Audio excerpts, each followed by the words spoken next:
It felt, at least to me, when I stepped out this morning early, it did feel a little cooler than I expected. We're still going to look for these fairly mild mornings. We're not going to have a lot of 50s, but some of us able to kind of sneak down into them a little bit. Sugar Land made it to 59, Angleton also 59, Galveston 66 for that morning low this morning. Again, this is what we're looking at, and then 64 for Brenham and Huntsville. Current temperatures, which is pretty much the warmest that we've seen so far today as well, looking right about, give or take a little, 80 degrees. So 78 current temperature up in Huntsville, 77 over in Belleville, Sugar Land at 81, 78 down in Galveston, our friends in Anahuac at 79 degrees. And so we'll continue to climb into the mid to the upper 80s for today, for tomorrow, and also into Wednesday. So we're kind of, again, keeping things very mild.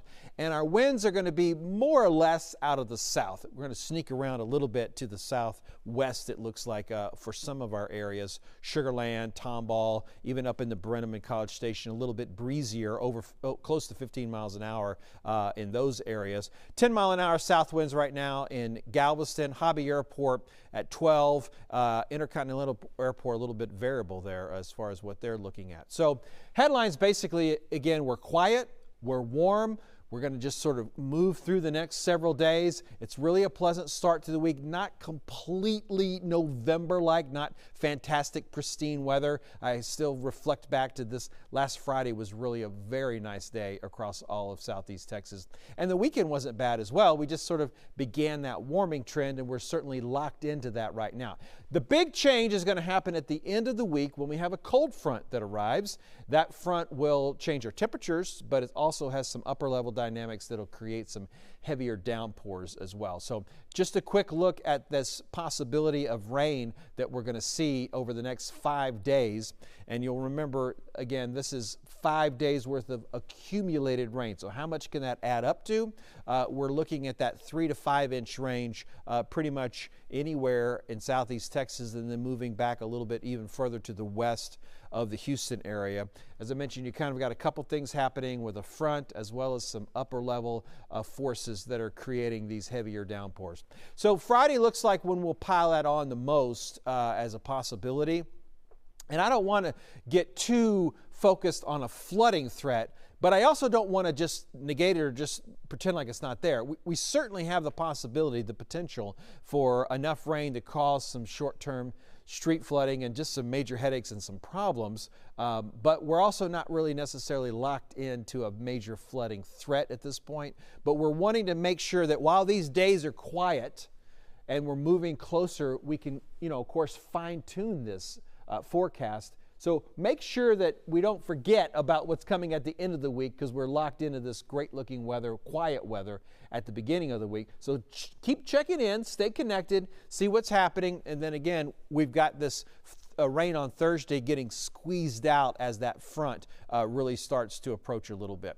Well, the ragweed, you knew it was going to do it. It's creeping back up again. We had that sort of under control at the medium levels for a couple of days over the weekend, and then we just gave it a little bit more time, and it's back up, beginning to cause some problems. I will say that it's just sort of barely at heavy. It's not at that extreme levels at this point. So maybe you've been able to avoid any issues connected to the ragweed. I know many of us, including myself, are impacted by those high ragweed levels. And the grass pollen is also still at that medium level. All right, there are those mostly cloudy skies that I was looking for with our description. 80 degrees is what we're seeing right now. South winds at around 12 miles an hour. I expect these dew points to continue to climb. That's that measurement of humidity that's in the air.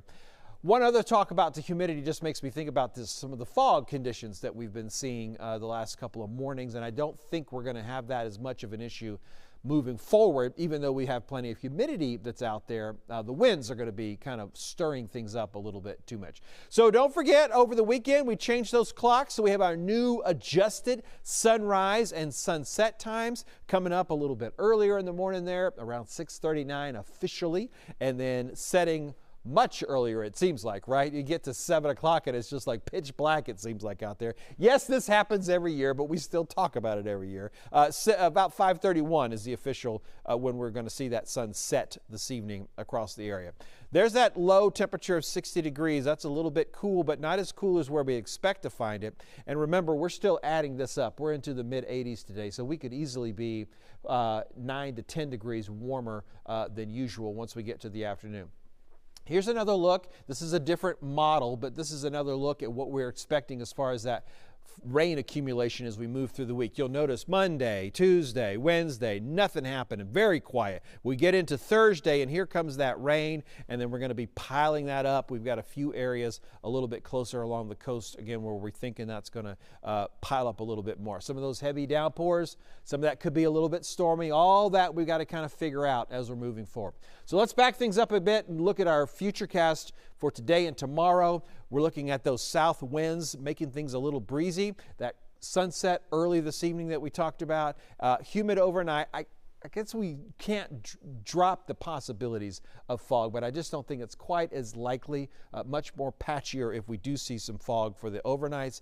And then even warmer across the area for tomorrow. That humidity adding up even more. I think you'll really begin to be able to feel that for just a little bit more. So putting it all together here for you in the 7-day forecast, we've got those mid-80s today, upper 80s for tomorrow. Great looking weather for voting, so if you haven't had a chance to get out and do that early, make sure you've got your plan set. Weather should not sort of mess you up as far as that's concerned. And the timing on our rain, we're still having to tweak that a little bit. As I mentioned, you've got some upper level low that's going to be moving in. You've got the surface front. So I think at this point, I'm still going to say that Thursday night is really the heaviest of our rainfall. So that means Friday morning could be a bit of a problem. That's the current timing. We're going to, adjust that as we're moving forward. But that's kind of the pattern that we're looking at right now. Whereas Thursday, we got about a 50% chance of rain. That's more likely later in the day. 80% chance of rain on Friday. That's more likely earlier in the day. But really, any time, either day, we're definitely looking at some rain. And then that cooler air is able to kind of come in. This is not one of those fronts that just whooshes and clears everything out, leaves us with nothing but sunny skies. It's going to kind of fall apart a little bit more. We still keep the cooler air, but we also have to keep a few rain chances around there. And again, I think you're going to notice in the morning, particularly when we get down into the mid-50s instead of the mid to the upper 60s, that's a very noticeable difference there. So I'm going to back out real quick, let you get that full picture of that warm and quiet start to the week. We've got the rain on Thursday and Friday. At this point, the weekend does look fairly quiet. All right, quick reminder, however you're watching me right now, make sure you're back here in about 20 minutes. Fox 26 News at noon. I'll plan to see you then.